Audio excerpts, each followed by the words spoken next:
I'm excited. Well, you should be. So am I. I am so excited, everybody. Welcome to the Sherri Johnson RockStar interview this Friday afternoon. I am Sherri Johnson, your host. I'm so excited to have really the one and only Julie Brittain from Berkshire Hathaway Home Services, Georgia Properties. And Julie, welcome.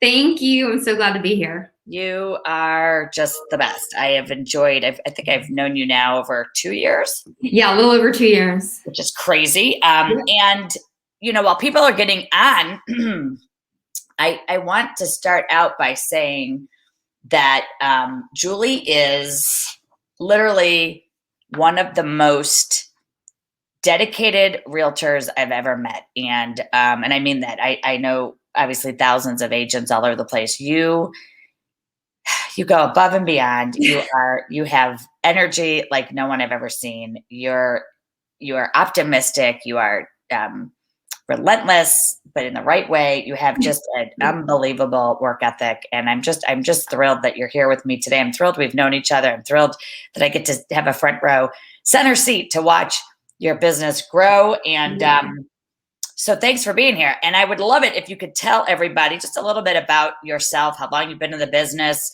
maybe how you got into the business, and what your business is like in Atlanta, Georgia. Yeah. So my name is Julie Brittain, and I've been in real estate for 23 years. I was an assistant to a sales manager at GE Capital, ITS, and I was watching all these salespeople make all this money, and I was working for them, and I did not like that. I decided I wanted to be my own boss, and I wanted to make my own money. So I decided to become a realtor. I started off as just an unlicensed assistant for 3 months while I was getting my license, got my license, and immediately joined another agent at RE/MAX at the time. She was a top producer, and I needed to be taught what to do and what not to do. And so I was with her for 2 years, and then I left and went to Keller Williams. 20 years ago, went to Keller Williams. And about 4 years ago, I came to Berkshire Hathaway. So basically, I got into real estate because I wanted to make money and I wanted to be my own boss. Yeah. And, you've done everything from, awesome marketing, unbelievable out of the box ideas. I know recently you did a billboard that, what was on the billboard, if you wouldn't mind sharing that, because I thought that was a fantastic message. Yeah, it said something like, thinking of moving, call Julie and start packing. And it was great. And then I also sent postcards out to the same area with the same, sign. And I also have an AdWorks program going that's the exact same as the billboard. So people are seeing the map, the exact same headshot, the exact same wording, the exact same font over and over again on the billboard, the postcards, and on AdWorks. Follows them around.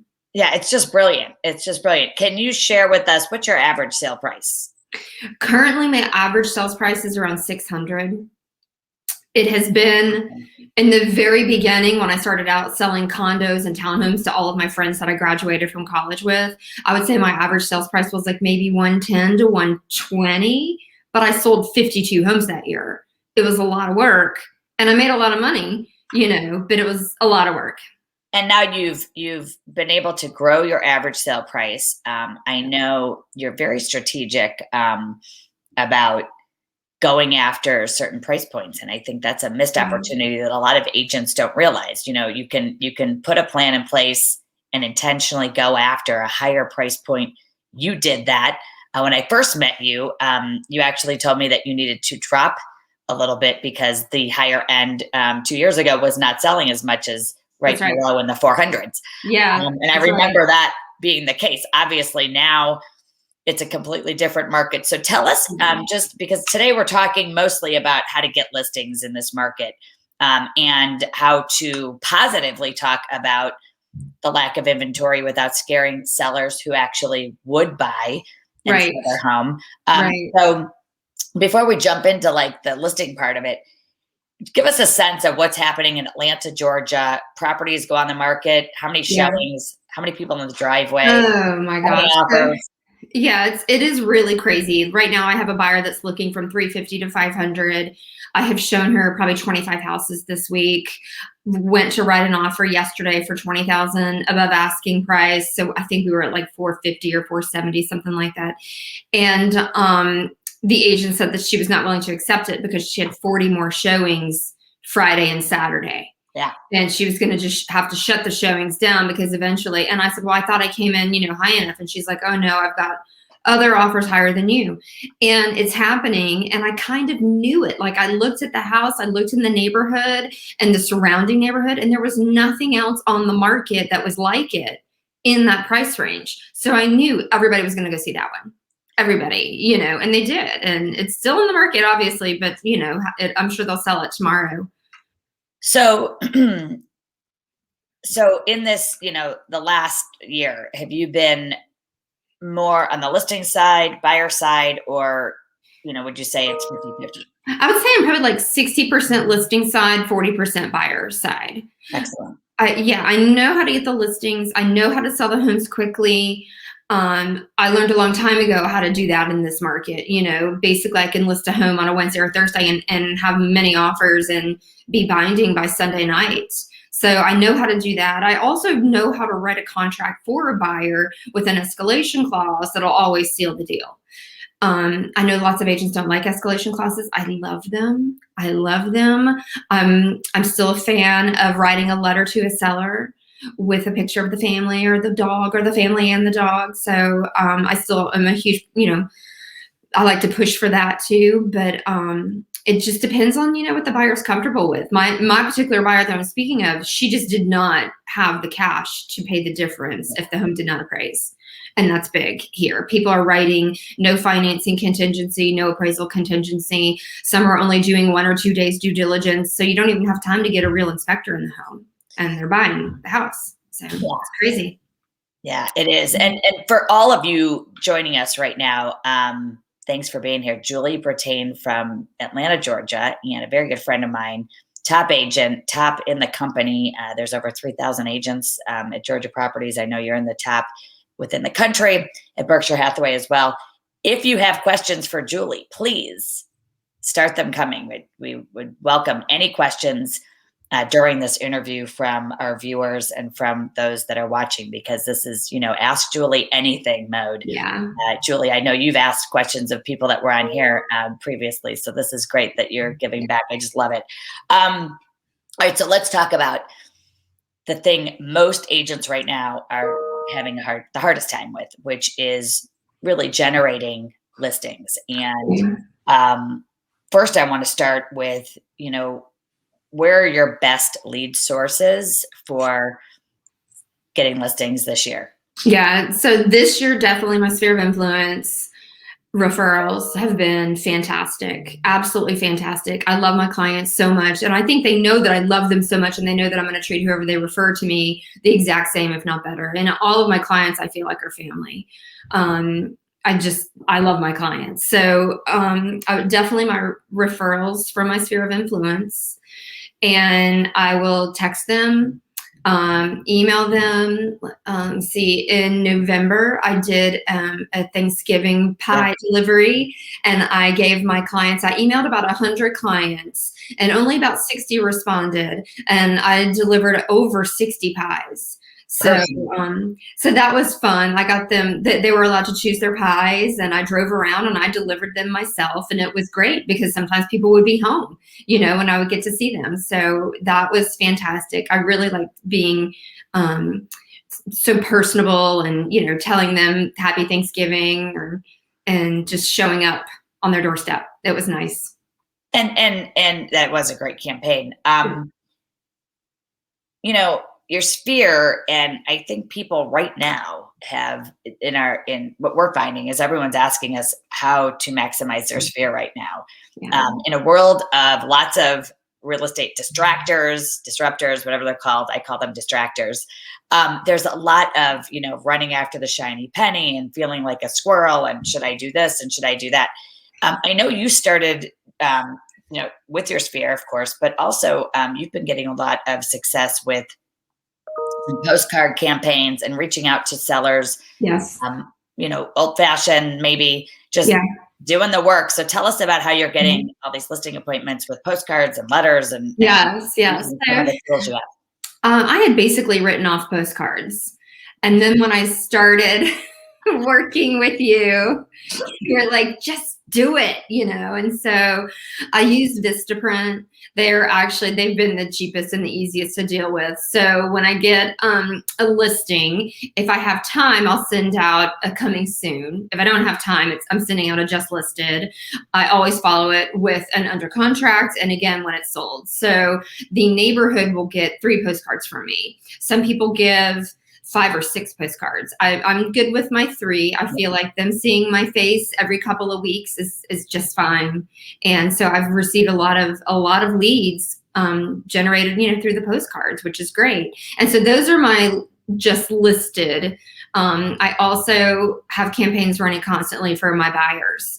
If my buyers want in a neighborhood and there's nothing available, I've done this many times in the past couple of years. I will target that neighborhood. I put a picture of the family on the postcard and I say, Mike and Stacy are dying to live in your neighborhood. We've seen everything out there. If you're considering selling, please call me first.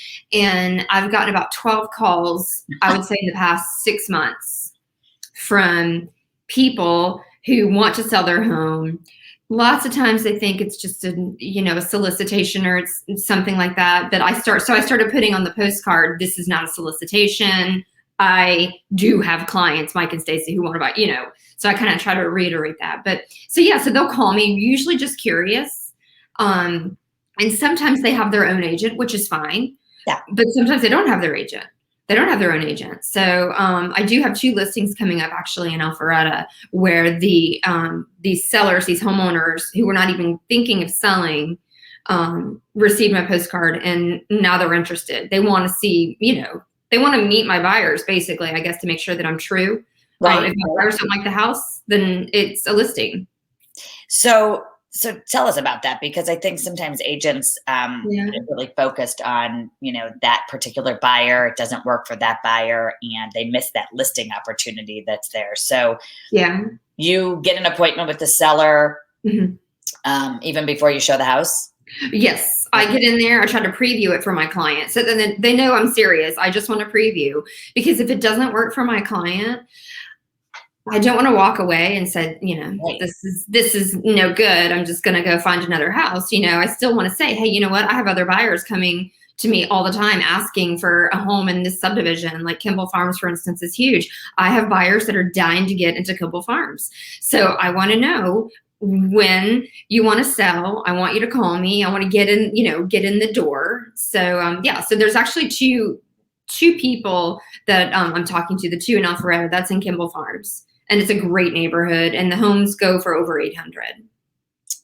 There's something to be said for doing something different than waiting for listings to come on the MLS. Yeah. And I feel like that's exactly what you're doing. And so many times you did say to me, I can't believe this. I have 4, I sent out 4 cards. I have 4 appointments. And I was just so happy with your results, because that's when you think about it, everybody waits for something to come in the MLS. If I'm working with you and you tell me that, and I'm like, oh, I don't know, there's nothing on the market, I have a sense that you're telling your buyers, I'll find you a house. I always tell them that. Absolutely. And it doesn't matter which price range. I mean, if they're looking in 200-300s and they want to be in a particular condo development, I'll send those postcards out. If they want to be in a huge neighborhood with, huge $1 million houses, I'll send those out. Estate lots, 5+ acres, I'll send those out. Whatever I can do to get my buyer the home.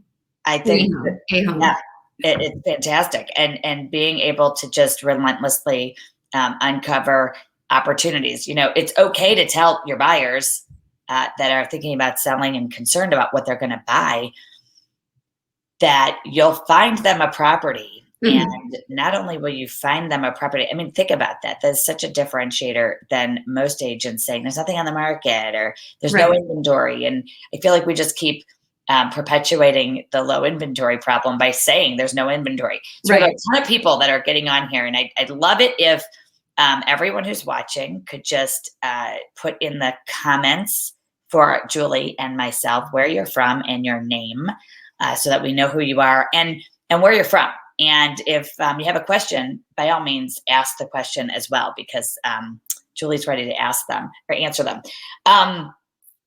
When we were talking about your social media strategies and ways that you market yourself, and I think you have just such the personality, the dynamic personality. Honestly, we are either attracting people to us or repelling them away from us, and you're definitely attracting people. And you have out of the box ideas. You've got a sign.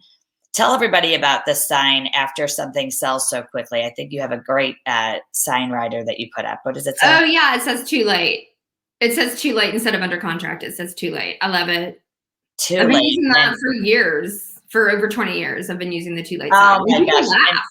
It's the best. And so when the favorite thing I see is that not only are people seeing that in the neighborhood, not only are people seeing it who are driving by, but you take pictures of that and then you post that on social media. Yeah, I do. And like Halloween, I did one that was not haunted.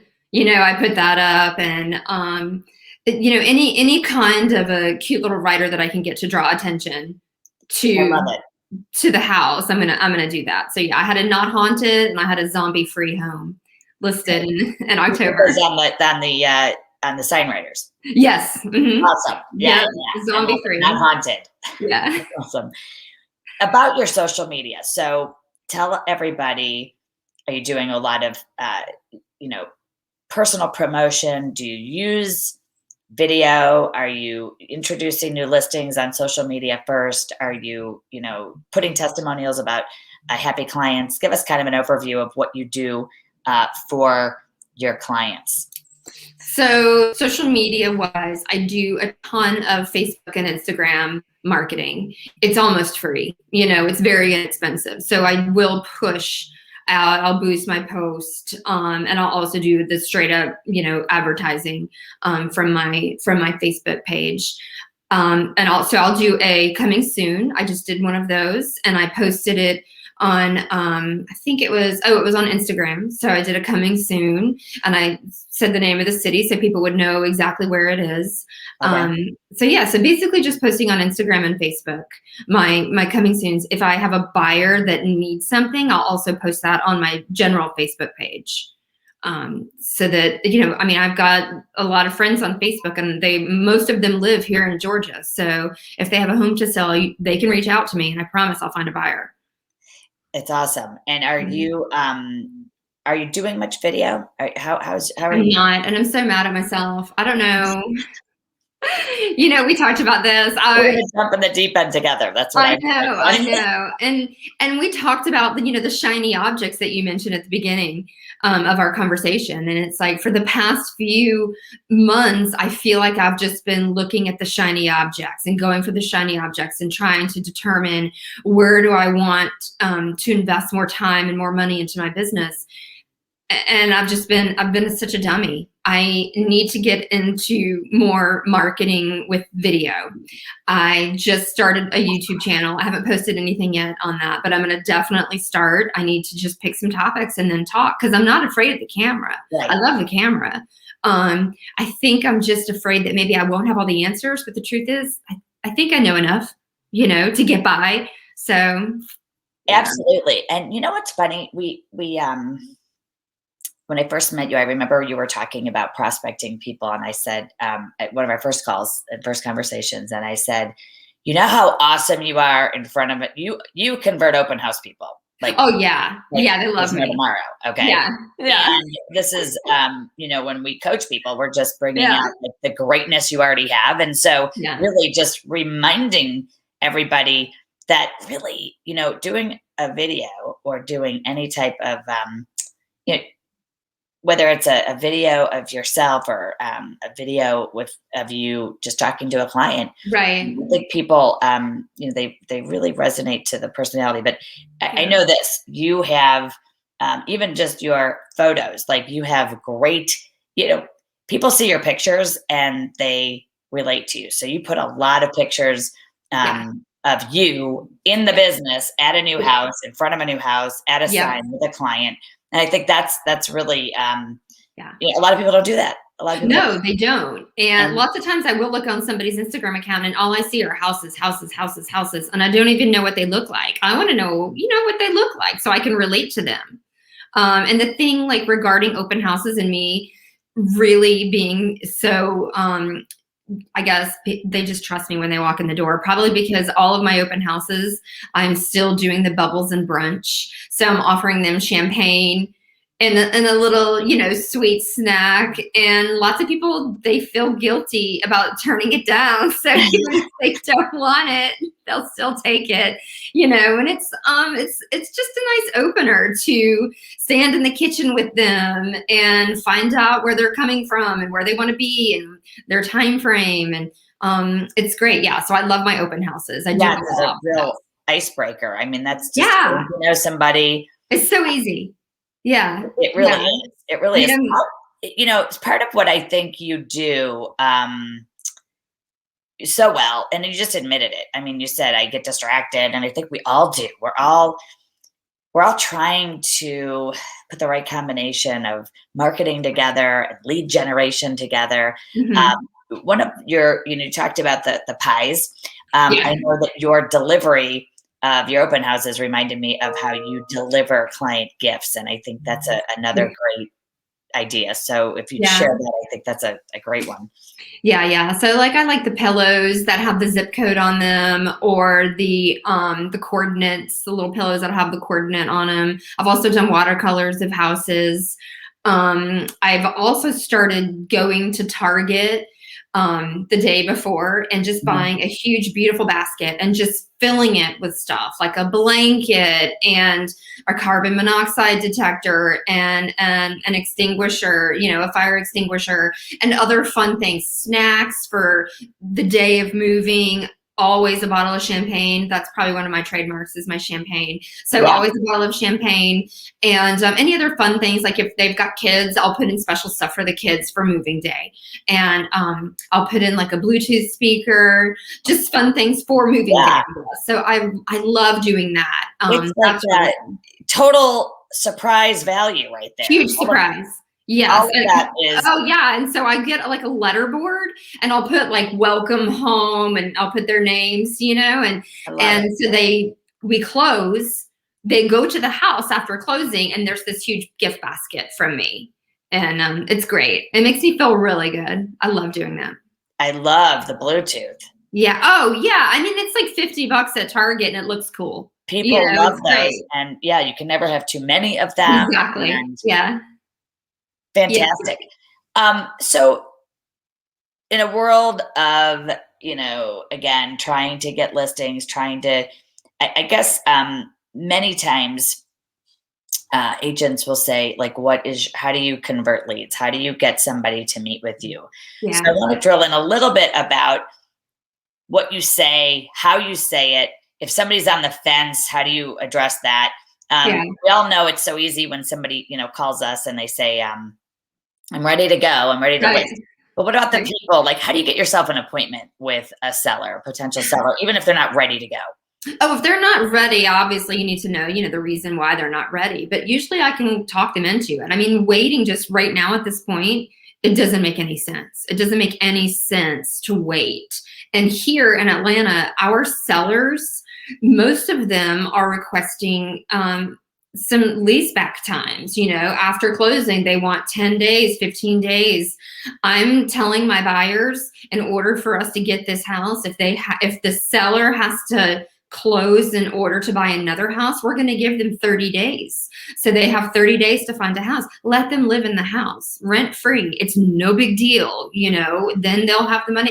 It just makes everything so much easier. So I'm starting to do a lot of lease backs for 30 to 60 days. You can't do more than 60 days per the lenders, but 30 to 60 days is perfect for a seller. So a seller will sell, they'll agree with me and they'll sell. They'll go ahead and list if they know that they're going to have that time. And I just put this stipulation in the private remarks for the agent to see. I particularly love the fact that you address it ahead of time with. Oh, totally. Yeah. because you're not trying to convince them of it when the offers come in. Oh, no. I want the Makes sense. listing. Yeah, I need them to get the listing on the market, so that's exactly what needs to happen. So someone who is, they say, Julie, we don't know what we want to do. We're not sure. We don't know. So how do you get an appointment with them? Do you just say, let me come over? Do you say, let's have a conversation? Let's have a Totally. Yeah. appointment? Yeah. I really love just getting in front of them is great. When they meet me, they usually like me. So just getting in front of them for me is key. I love your line. It's in your best financial interest. That is a line that I've been using for 2 years now. So yes, it's definitely in your best financial interest to go ahead and have me come over.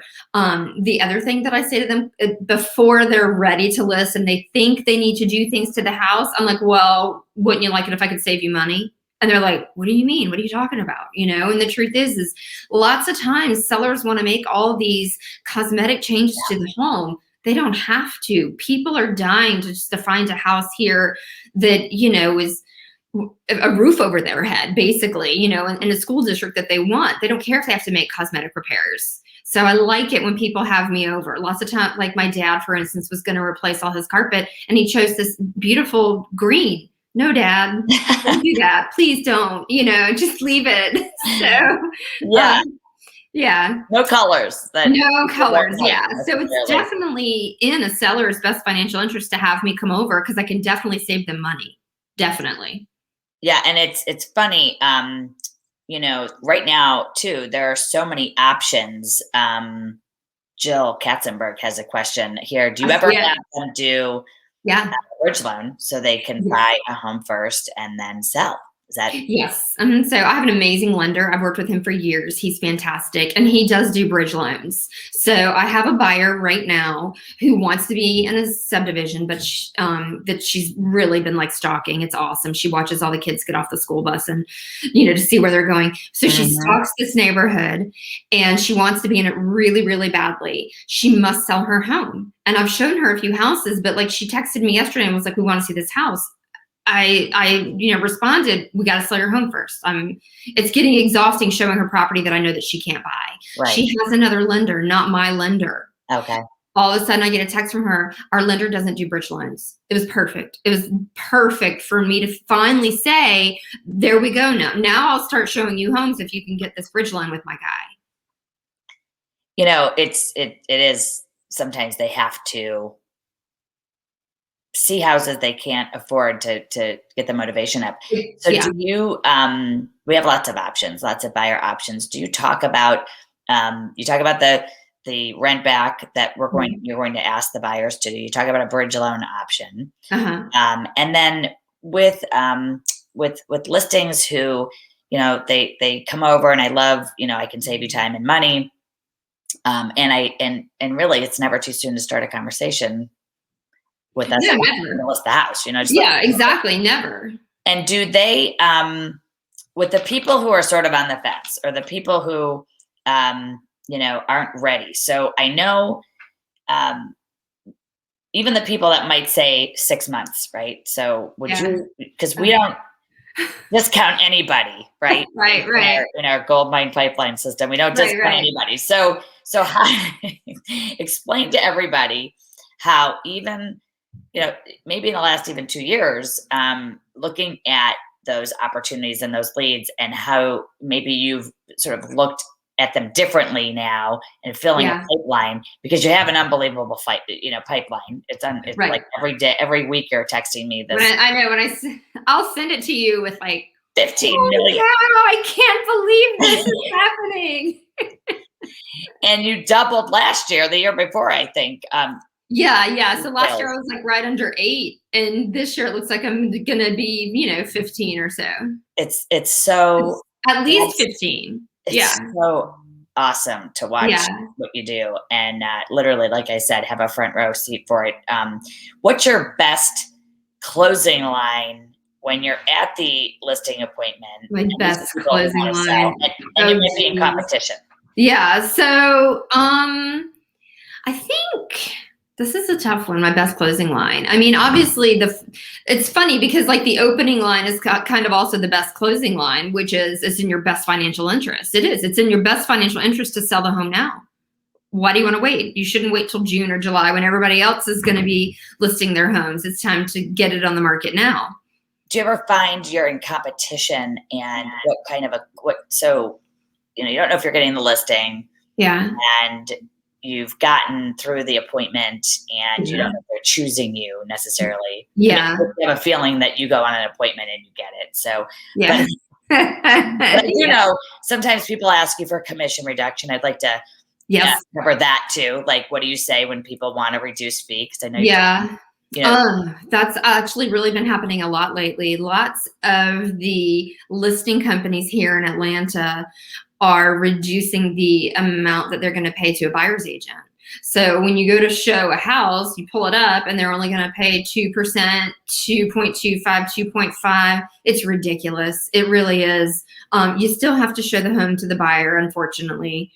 But you know what? You wind up doing all the work. And I think lots of times your buyer realizes that you are doing all the work, which is great because then you just look a superstar, So you do all the work, you get a reduced commission, but then you get tons of referrals from that buyer. As far as on the listing side, I will reduce my commission if they're a vet or a first responder. I totally believe in doing that. And also if they're doing at least 2 deals with me, I will also give them a small percentage, but it's not a lot. It's not a lot. Obviously if I'm double dipping, that's another time that I'll reduce my commission. But if it's just someone that calls in off the street, they want to know exactly what my commission is. Because lots of times they don't even want to talk to me and find out about me and what I'm going to do until they hear what my commission is, which is BS because I do so much. I do the staging and all the advertising and the postcards and this and that, and I'll do the door knocking and the circle dialing. I do so much, and no other agent's going to do all that. Once they realize what I'm doing, I think they see the value in it. I know they see the value in it. Yeah. And so do you I know people are asking for less commission. I think we have a question right here. How do you overcome the objection why I should use a realtor since the market is so strong right now? Does that come up? Is that happening where people are? Oh, yeah. Or why should I use you? Oh, totally. I mean, I hear that all the time. I can just put it on the market for sell by owner and sell it myself. And there was a house in my neighborhood that did go for sell by owner. And I live in a hot little neighborhood, and they received over 100 calls from buyers and agents in the first 24 hours and decided they couldn't do it because you can't do it. You really cannot do it. It's a lot. We have the systems. We know what to do. They had great pictures on Zillow, and that's what got, all the attention and stuff. But then they also had the agents calling that were calling for sale by owner who did not have buyers. And I know that was frustrating for them. But yeah, they posted in our little neighborhood Facebook group, and one day later, after the first 24 hours, it was just wanted to let you know we're going to be listing. And I don't think anybody was surprised. It's a job for a realtor. It really is. I know you do a really great job of explaining to a seller too the complexities of handling the multiple negotiation that's about to happen. And it's an amateur hour for agents who don't know what they're doing or sell a couple houses a year. So it really is in your best financial interest because choosing the wrong agent and having, multiple offers not handled the right way and cost a seller hundreds, several tens of thousands of dollars. Oh yeah. Yeah. So I'm so excited. We have so many people on here. I'm looking for more questions. If you have any questions for Julie, please put them in the chat, or if you just want to say hi and shout out to Julie, because I know we're getting a ton of hearts and great comments about you today. What would you? Because I know you have great tenacity and you have a great attitude, and this business is tough right now, and we lose an offer. Sometimes we lose a client. Sometimes it's just exhausting. It really is. It really can be. Yeah. You're so active in RockStar's group, our RockStars in real estate agent group in Facebook. And, you put that meme up with the picture with the Barbies, and it's, here's the buyer's agent. Yeah. Here's the listing agent, glamorous, hair's perfect, makeup's perfect. And then the picture of the buyer's agent with, the mask hanging off and it's always a weekend. When I know how busy you're having, crazy showing weekends, when I get pictures, you'll send me a picture of people in the driveway, 15 in a line in the driveway, social distance, 15, deep, going out into the street. So my question is this. So whether it's pandemic, whether it's tight market, whether there's right now it's a hot sellers market or not. Mm-hmm. So in any market, in any case, how do you define, like, what drives you and how do you stay positive? And what would you say to agents who are either struggling or they want to grow their business or they're new right now? What kind of advice would you give people what to do and maybe some things to stop doing? Okay. So I used to love to sleep in. You have to get up. You have to get your ass out of bed in the morning.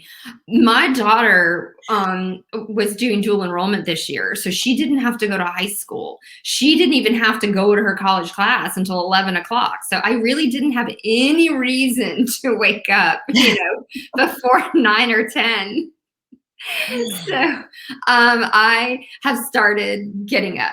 I get up in the morning, I show up. First thing I do is listen to Clubhouse. Absolutely love Clubhouse. That's really fun.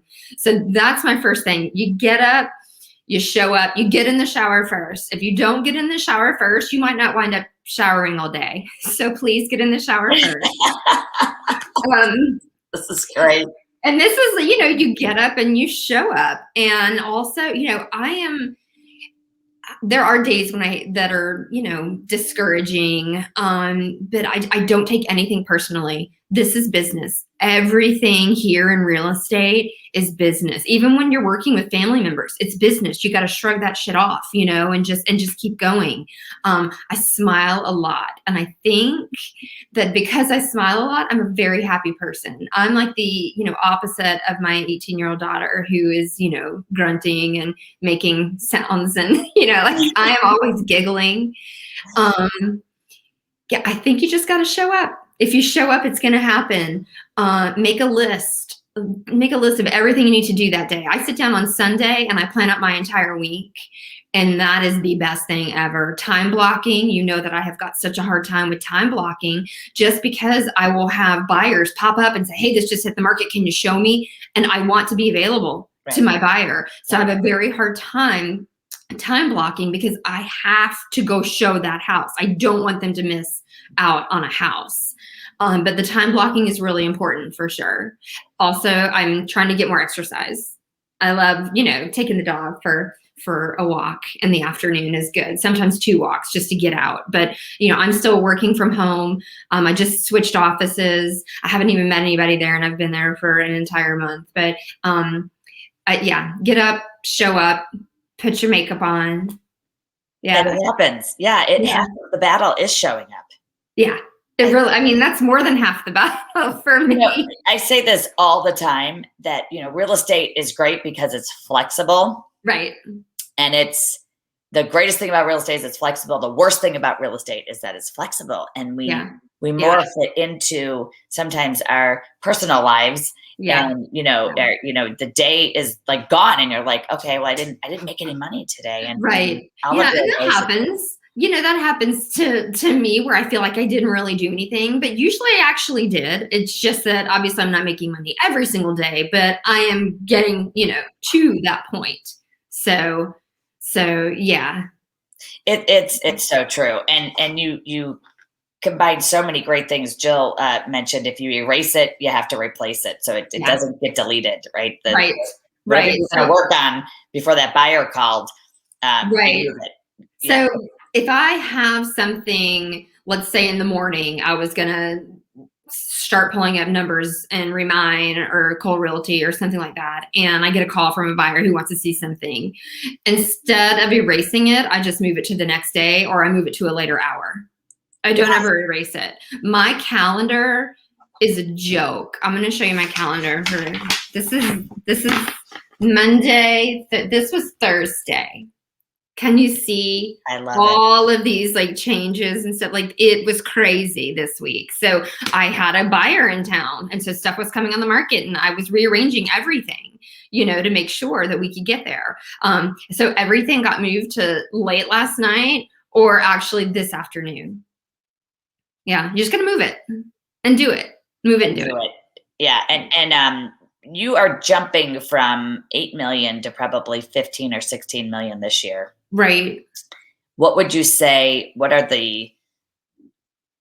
you think besides it being a great market, what would you say you've done differently, or that you are doing now that you see results? I know the Postcards is one of them, but yeah, that's huge. Well, I hired you. I mean, that's huge. I hired you. Yeah. And I do have a showing agent that helps me out now. So that's great. I can focus more on my listings, and I do have the help of a showing agent on weekends and in the evenings and during the day as well. She's full time. And tell everybody how that works. What is a showing agent for people? So my showing agent she's a licensed buyer's agent. She's great. She's very quiet. She's not as outgoing as I am. But she's fantastic. I love her. Yeah. I absolutely love her. Yeah. She's dependable. She's consistent. She shows up. Yep. Yeah. She shows up. She shows the house.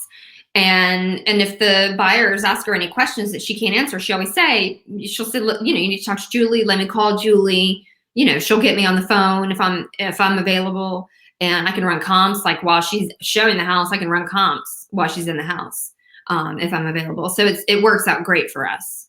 And she's just paid an hourly rate. That's what I was going to say. So yeah. The difference, and this is a big thing for some of you out there who are thinking about a team. When you have somebody, everyone in real estate thinks that if somebody shows a house, right, for you, that you suddenly have to pay a 25% referral fee on a $600,000 house, and you don't. Yeah. Right? You can manage that a little bit differently. Yeah. And so so you pay hourly versus percentage of the deal, correct? I pay hourly versus a percentage of the deal. And in case of emergency, there have been a few emergency weekends where both she and I are tied up, and I have another buyer that wants to see something. I will just post it in our office's private Facebook group that I need an agent to show one or two houses. And if that's the case, it's usually like $50 a house. Because they don't want to move on a Saturday if they weren't really, if they were already sitting, if agents are sitting on the couch on the Saturday, they don't want to get up, but if I want to toss them $100, $150, $200 just to show a few houses, then they'll get up off the couch and do it. And it's always well appreciated. I mean, always. And there was one person I asked her to show 2 houses. My buyer added like 6 other houses while they were out. And so she got a huge paycheck that day, for her. There are lots of opportunities for people to assist at a sort of a team level without having to be paid. Right. That's great for new agents. To show a couple of houses is not necessary. I'm laughing. I just could see a quote. Actually, Rob, great to see you. So this is a fellow alum from Hawkins School, where I went to high school, and he's joining us. Hey, Rob, and out in Denver. That market's a little crazy right now. Thanks for being here, Rob, and for commenting. It's great to see you at least commenting. What else would you tell an agent who is trying to grow their business right now? And we're almost doubling. You are. Right. You look at things you've done differently, approaches you've changed. Maybe, right, is I know you look at your potential business. So can you tell everyone how you've done that and how you just like constantly are looking at a pipeline of business, and not just list of names, but like, right. If you could describe why that has changed the way you look at those lists, how would that be? Yeah. So I started, in the very beginning, I'll tell you what, I kind of have an in here, and it's the fact that I'm from Atlanta. I grew up here in Atlanta. I have lived in like 5 or 6 different communities here in Atlanta, all over, the city. So I have friends from high school that still live here, and I obviously have friends from college that still live here. So that is a huge bonus for me. It's great. So I am involved actually in my sororities alumni group here in Atlanta and also nationally. So I think that's nice to have that. There are a ton of Facebook groups you can get involved in. And I just started one actually in the new county where I just moved to. I just started a new one yesterday. So you can do that. I will meet someone. I will get their first and last name, and then I will look them up in the tax records if I know that they're a homeowner. I'll ask them, oh, where do you live? Just kind of get the ball rolling, find out where they live. Once you have their address, you can put them on, in your mailings. If you're using Remine or Cole Realty Resource, usually they have an email address that they gave the closing agents when they purchased the home or sold a home last. So you have their email address, and lots of times you also have their mobile number. Yeah, and my clients are like my family. I know I said that, in the beginning, but they really are, like when I'm getting married in the fall and I think about everybody that I want to invite, and Matt's like, oh my gosh, this is supposed to be a small wedding. And there's so many people that I love so much that I just want to be there. And they support me, and they support Riley, my daughter, and I, and now Matt, my fiance, and they love looking at pictures of me and my new dog, I think just involving them and making it more of a family, I think is fantastic. You have that great idea about having a VIP Facebook group, and I'm going to do that. That's something that I think I told you, that's on my list. I'm definitely going to come up with, I'm going to create a VIP Facebook group, and I'm going to get all of my clients, even if they don't live here in Atlanta still, I'm going to get all of my clients involved just to find out like how we can help each other. Yeah. And actually I got that from another RockStar agent in our coaching program who is with Berkshire Hathaway, actually. Nice. That was his, he does that. Jordan does that. So are you looking out at the next few months, and seeing, where do you think the market's going to be? What do you think how long is this going to last? At least, I wish I had a crystal ball, because everybody asks me this question. You get asked this question every single day too, every seller wants to know, every buyer wants to know. Lots of buyers have told me, well, I think I just need to wait until this market cools down. We don't know when that's going to happen. Right now, interest rates are still insanely low. Money is almost free. It's almost free, 3 cents on the dollar or less is crazy cheap. So I tell them just to go for it. It's such a, tough question to answer, but I think that here right now, just like looking at Atlanta, more homes are hitting the market like under the $500,000 range than above $500,000. Okay. I have many buyers that are looking in the 6s and 7s and 8s and above, and those are the really hard homes to find. That's what I need. I need to find those houses, but anything under 500, it will hit the market and it will be gone within a couple days. So that's a hot price range, It's definitely a hot price range. So I think that more people are going to be listing their homes come June. Usually we have a little bump after spring break. That didn't happen this year. I think lots of people actually went on spring break instead of last year. We weren't able to do anything. I think lots of people were finally like, okay, get me out of this house already. It's been over a year. So I think that come June after Memorial Day, we're going to start seeing a lot more inventory hit the market, hopefully in all price ranges. Awesome. Great answer. And Victoria Pelchet, how are you? So good to see you from Toledo, Ohio. She's asking you, how much do you pay per hour? And I believe that's for your for Jessica. Yeah. So for my showing agent, she also does other little ministerial tasks for me, but I pay her, it was 15 and now she's getting 17. I don't remember giving her a pay increase, but when I asked her how much I paid her this week, because I was owed her money, it said 17. And I thought, okay, I guess she just gave herself a raise, which is totally fine, like she's totally worth it. But yeah, so right now it's $17 an hour. And then per showing is Same. It's $17 an hour, only because she knows that she'll always get hours from me. Yeah. Always. If it was another agent that I just needed for one weekend, I think that would be more like 25 to 40 to even $50 per house. If I was in a desperate situation. I've paid it before. It's hard to pay, but you got to pay it. You got to do it, Oh yeah. And so do you have I asked earlier, what should agents like stop doing and start doing? So I'm going to ask everybody this question because this is great. Yeah. It's we all want to hear from agents. Like, when I got my license, I remember going to every top agent and saying like, what were the mistakes you made? What were the things you did that, were proved to be great? And what did I do? So what kind of advice can you give everybody about, focus and time blocking and some of the great things you've already mentioned, but like if an agent is listening right now, what should they start doing and then what should they stop doing? I would say besides getting up and taking a shower. Besides taking a shower and putting your makeup on, washing your hair, brushing your teeth. Yeah, that's like a big deal. I would say stop chasing the shiny object. It's just not worth it right now. Right now, I know, and I told you this last week, it's like all of a sudden somebody else said what you'd been saying for months. And I'm like, she's been saying that. Why haven't I been listening? But it was just crazy. The exact same phrase coming from, a different person. I'm stopping, the chasing of the shiny objects. There's not a miracle pill out there that's going to make me sell 10 times more homes. I know I need to get up off my butt.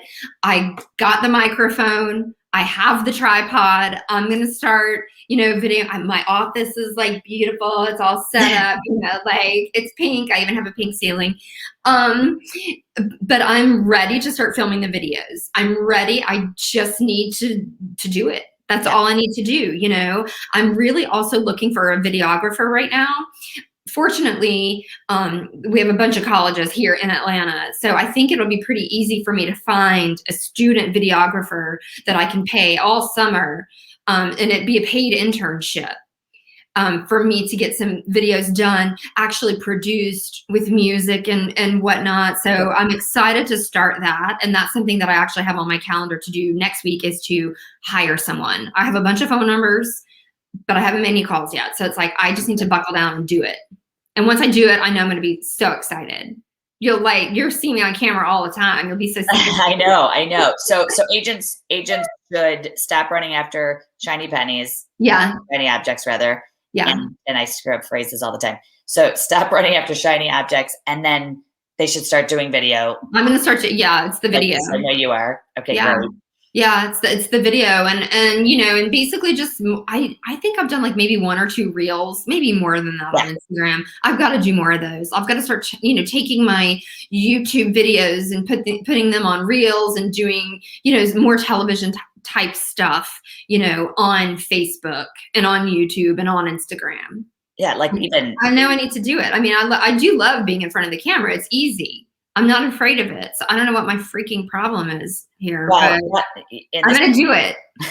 This is a phrase, most of us perfectionists don't like, but done is better than perfect. Yes. And yeah, my best friend, she always says the devil's in the details. And that is so true. I was so focused on making sure that I had everything perfect that I'm not getting it out. I wanted this to be perfect. I want, the day has to be perfect. The day doesn't have to be perfect. It doesn't matter if it's raining, get out there, stay in your car. You can still video from your car. So yeah, you are, you light up a room. And I know that you do that in the market you're in. I know you do that when you meet a client. You said it, smiling, put you in a good mood, taking a walk, taking care of yourself, time blocking, staying focused. I know for you, when I watch you share your, the pipeline of future business, you get really ramped up and excited. And I just it is a game changer because it took you a while. Uh-huh. 'Cause you were always just putting the people you knew you were getting. Right. And I was like, That's right. we know about those people, but what Yeah. are the ones that you have, and every I single haven't lead is met. an opportunity. Yeah. And just looking at this, just focused effort on these postcards, or, Right. calling the neighborhood, talking to people, Right. and getting so much more business out of that. I think you and Matt bought a house that way, didn't you? Yeah, that's exactly how we bought a house. We wanted to be in this neighborhood. There was nothing on the market. So I, put my little detective hat on, and we drove through the neighborhood, and I wrote down all of the addresses of homes that had a basement and had a wooded lot. And I sat down in front of my laptop and I pulled up Remine, and it's REMINE, Remine. And I pulled that up and I found every single name, phone number, email address to the people whose houses I was like drooling over and wanted to live in. And the very first text I sent, I said, "Hi, my name is Julie Brittain. My fiance and I we really, really want to live in Claremore Manor. There's nothing available. Would you be interested in selling?" And the very first person responded with, "How did you know we were moving?" And I was like, holy shit, it worked. Like, what? Well, I know, because I got that phone call. We're in the house. We love it.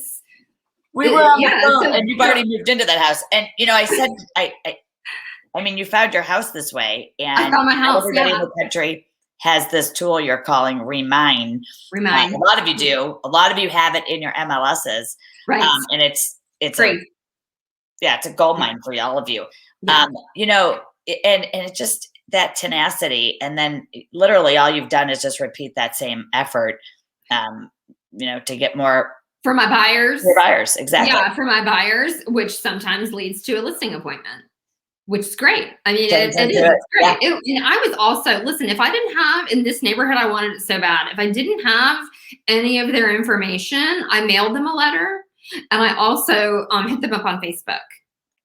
So I was like showing up in their spam, on their messenger. And like, I was just dying to get in the neighborhood. It's very stealthy. You're very, but you're resourceful, and you're literally going after the business. We have another question, and it was on my phone, and now I can't see it, but here it is. Oh, thank goodness it popped up. So it's hard to find that balance without a team. And, Julie, you don't have a team. I did before 2008. Okay. I was a team +4. So there were 5 of us. I played tennis every single day.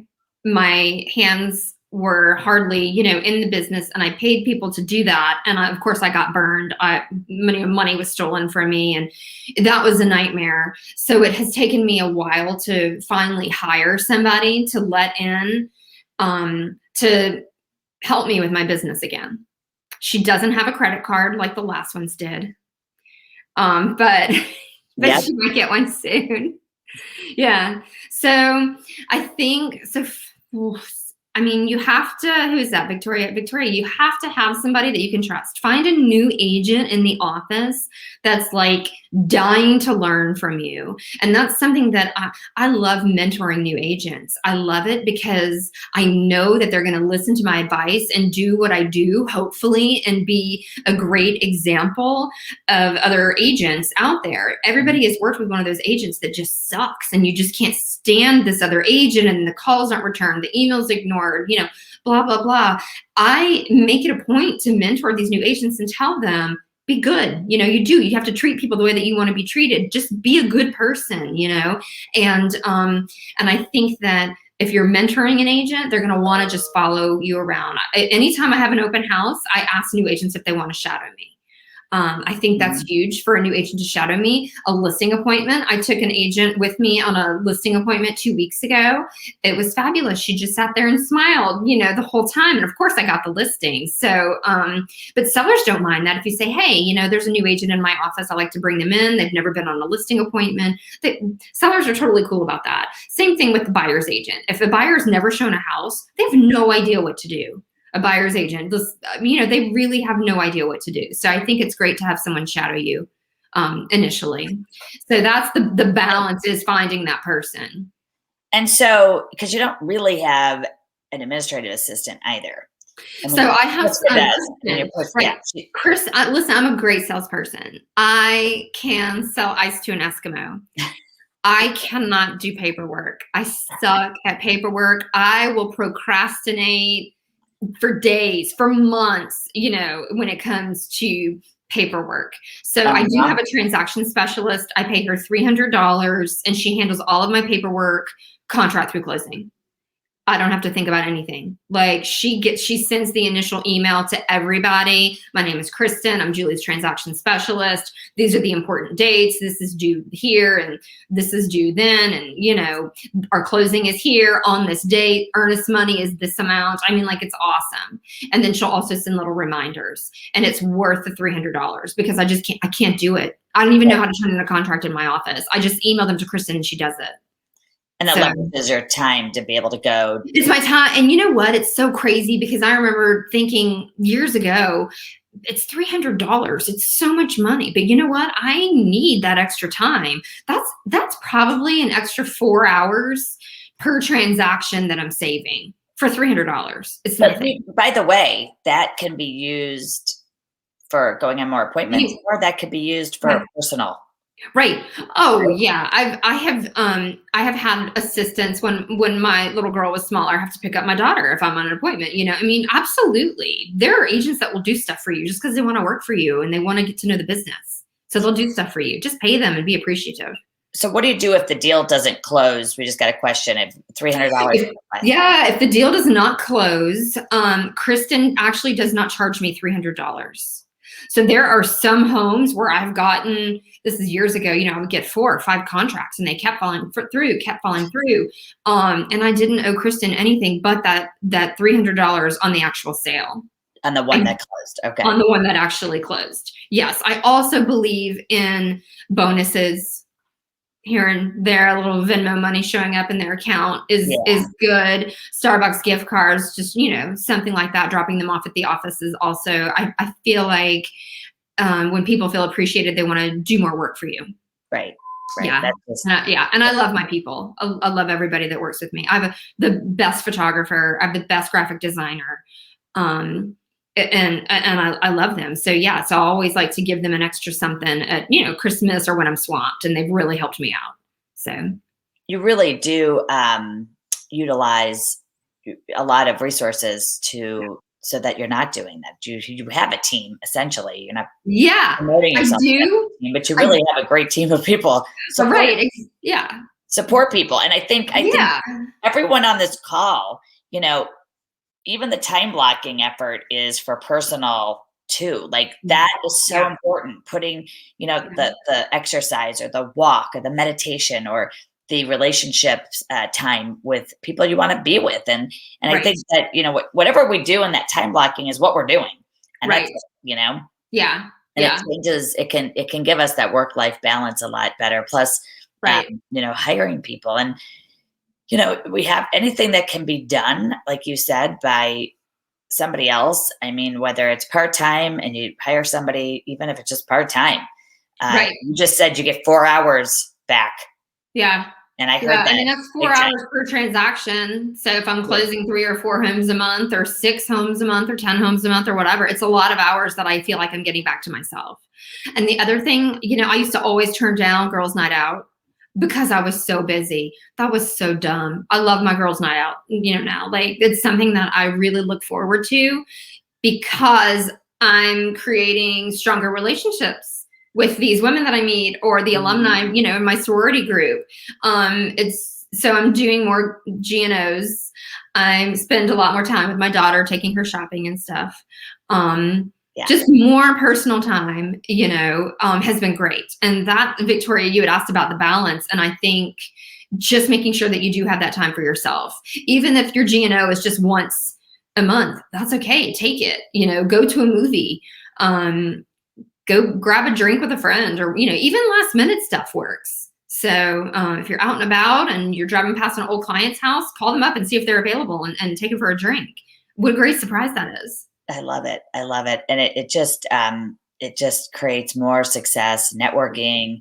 I still ask people where they live and literally what house they live in. And Yes. they're creepy, but I know, Yeah. like you said, you find out, you add them to Yeah. your mailing list. That is like it's so simple. And yet Yeah. we overcomplicate this business by thinking, we have to Right. buy leads, or we have to have some Yeah. new shiny mousetrap that's going to make it go faster. And really, you're doing these things very consistently. Yeah. And it's just, like I said, it's been awesome.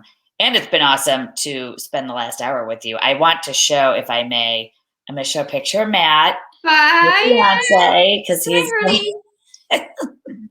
He's and my biggest fan. I had to show this because it's very cute and it's a great story in and of itself. So I'm very excited for you and your upcoming wedding. How do you feel? I know you have been with Berkshire Hathaway Home Services and Georgia Properties for the last 4 years. 4 years. Yeah. How do you feel? I know you utilize a lot of the tools they have. You go to convention. That's where we met. Right. How can agents leverage their brokers, and how have you been able to leverage your brand and your brokerage to get more listings or to use that name and help you? Yeah. So last year was actually a good year for me, despite COVID, because we were all stuck at home constantly. I was finding webinars, real estate related webinars. Now, usually at the end, they all want to sell you something, but lots of times, you don't have to buy anything, just listening to what other agents are doing. So last year was huge. I probably sat on hundreds of hours of webinars and just learned. That's it. I just soaked it all in. When I'm in the car, I'll listen to podcasts, real estate podcasts.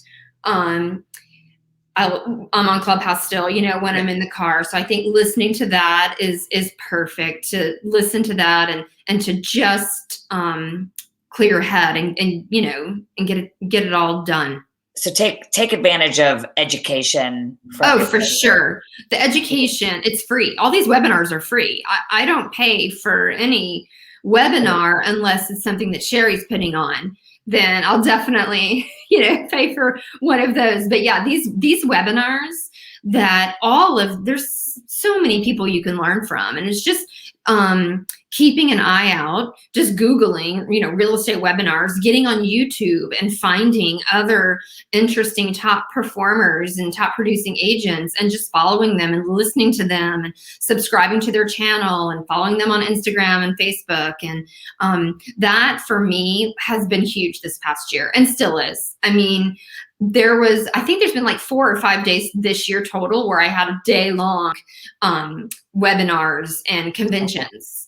Yeah. And it's the best ever. I just close my door and I usually just sit in my PJs and take a ton of notes,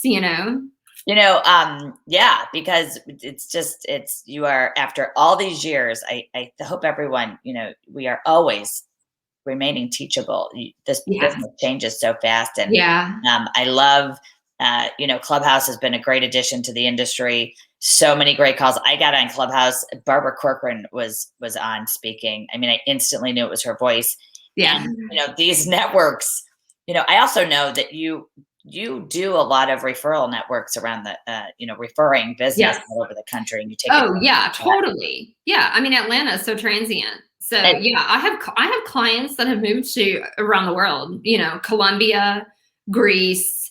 I have a client in Israel right now. I mean, I have clients everywhere. I sold 2 homes just this year. One home was to buyers that lived in California. They didn't see the home until after it closed. And another family that was moving from Brussels to Atlanta, I sold their home just by FaceTiming with them. So and their referrals. It's the best.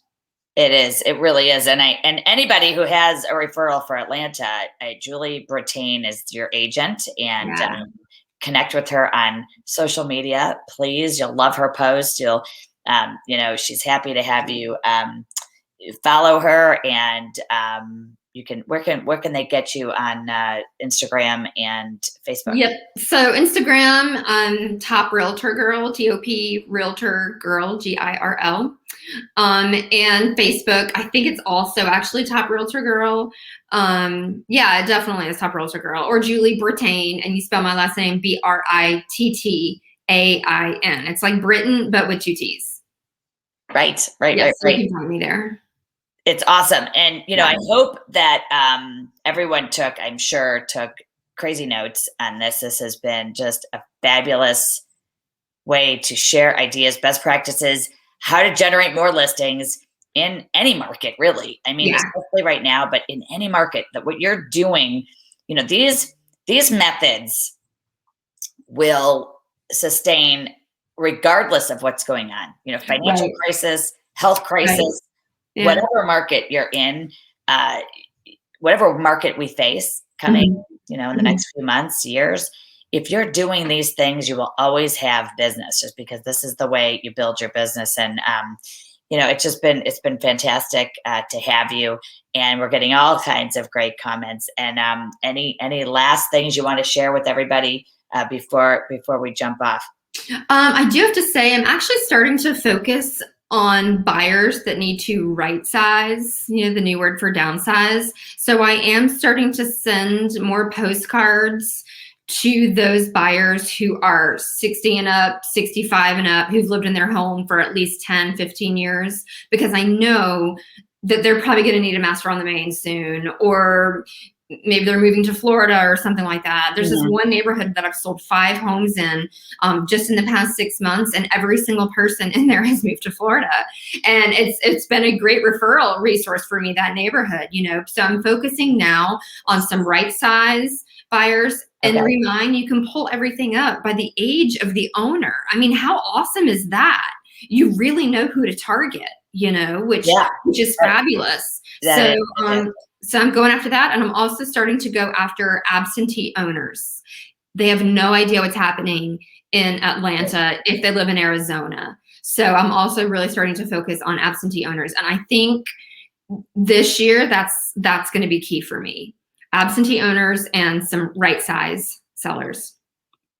I love it. I love it. Love it. Love it. And I am just thrilled to know you. I'm thrilled that you are part of our awesome group of agents. I also love the fact that you were willing to share your time today with so many people and help inspire people, help share best practices, what's making you successful, and you're just on fire. It's fantastic. So everybody, Julie Brittain, Berkshire Hathaway Home Services, Georgia Properties, and just a top, best in class agent, and just a great friend, and someone who I know, if you're going to Atlanta, you have friends in Atlanta, people moving to Atlanta, please refer. I know they'll refer you to you, because you're it. And it's been great to spend this time with you. I hope you'll come back.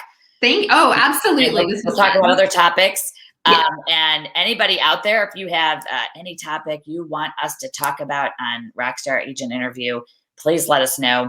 I do want to push, we're having our podcast launch, the virtual launch of my new podcast, which is You Rock with Sherri Johnson. And that is finally, it's so exciting because it's been in the works here for a while, obviously. God knows I have a lot of content, but the You Rock podcast virtual party is on Friday, May 14th, and you can join us for that live virtual party. We're going to be laughing and sharing. I'm going to be giving prizes out, and also sneak previews of what's in the podcast and different tips and free content that everybody can get. And then lastly, Julie, will you come back? Because here's what I would love to do. I would love to, at the end of this, maybe like in October or something, have you back on and have you share all these things you're doing. Yes. Creating just unbelievable, nonstop success. I mean, I get text messages of your pipeline, and it makes my day. I just go, and you say, look at this. Yeah. So will you, I know you'll come back, and I know Julie's also part of our founding mastermind group. that we're putting together at Sherri Johnson Coaching, and it's going to be great because you're in it, and you'll be able to share, and lots of other people will, connect with us, and we're just building this huge, awesome group of agents that share ideas, and we help you make more money, and we help you have a life. I think that's the most important part. Yeah. So thank you again. Congratulations on all your success. It's my honor. I was so excited when you asked me. Well, it's my honor, really. Like I said, I get to have a part in helping you. And that's, really, coaching is not making people great. It's just bringing out the greatness that already exists. And I didn't even come up with that quote. I learned that from some Nike running coach I had, saying it in my ears, but I love it. We are all in this together, and we have so much to share and so much love to give each other. And I really appreciate you being here. And guys, join us next month. I've got another great lineup of top agents from around the country that will be sharing best practices with all of you. I'm sorry our time is up, because I'm sure we could talk for another half hour of all great things. But Julie's going to promise to come back, and we'll see you all soon. So Julie Brittain, you rock. And everybody on here, go make it happen and have a great listing and sales week. I'm Sherri Johnson, and I'll see you guys all soon. Thank you. Bye-bye. You're the best. You are the best. I'm going to go off. I'm going to end the broadcast. My dog just showed up.